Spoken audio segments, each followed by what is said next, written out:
Ordat Chalampago Elementary School remained closed today in response to a threat made against one of the school's employees. The threat was personal and was made to the employee over the weekend, but Police Chief Fred Bordallo says it was made by a person with a criminal background.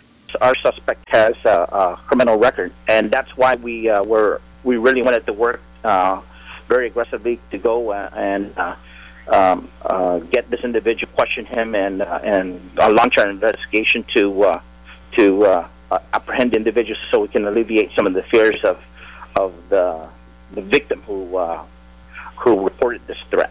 Chief Bordallo called into the K57 breakfast show with Ray Gibson and Patty Arroyo this morning and said that the Department of Education safety officer, Bruce Williams, learned about GPD's investigation and contacted Superintendent John Fernandez about the matter, prompting a modified lockdown to go into effect at the school at 9:30 yesterday morning.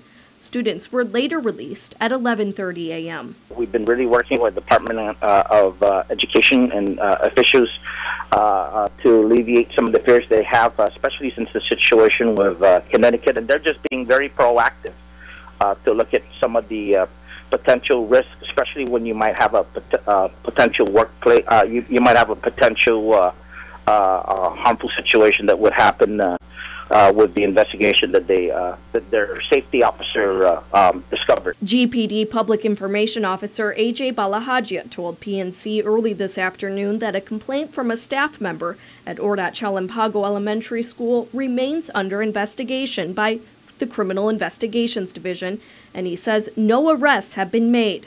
Balahajia could not comment any further on the complaint as it remains under investigation. But Chief Bordallo did say that the Department of Education made its decision to close the school as a safety precaution. The decision-making on locking down the school, again, the assessment of all, especially with a lot of, it starts from Columbine when all these things happen. I think there's just three things that I would think, I'm assuming the administrators make. They look at, that's just a process. What is the threat? Yeah. Are we vulnerable? And what are the consequences? Yesterday, Superintendent John Fernandez told PNC that DOE would continue to work closely with police to determine when it would be safe to allow students to return to the campus.